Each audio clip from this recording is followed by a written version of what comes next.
অভিজিৎবাবু নিজেও আমাকে বললেন যে তিনি 60% মানে ওনার একটা ক্যালকুলেশন যে উনি অনেকটা ইমপ্রুভ করেছেন, ভালো কথা বললেন।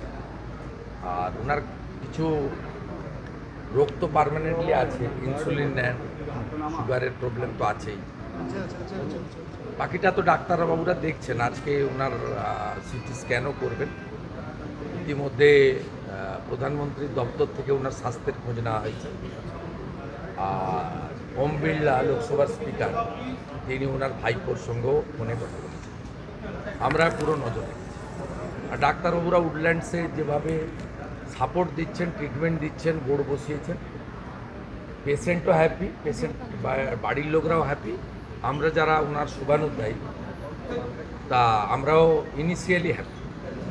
বাকি 12:30টার সময় সিটি স্ক্যানের পরে যিনি ডক্টরবাবু হেড করছেন টিমে, তার সঙ্গে আমি কথা বলে নেব, বলে নিয়ে ফ্যামিলির কনসার্ন নিয়ে ফার্দার কোর্স অফ অ্যাকশান হবে।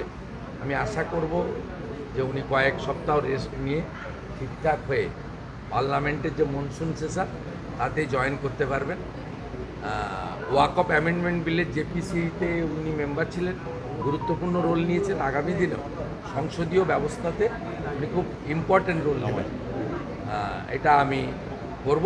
আর আমরা ভারতীয় সনাতনী, আমরা ভগবানের কাছে, মা কালীর কাছে প্রার্থনা করব ওনার দ্রুত আরোগ্য এবং সুস্থতা এবং স্বাভাবিক কাজকর্মে ফিরে আসে।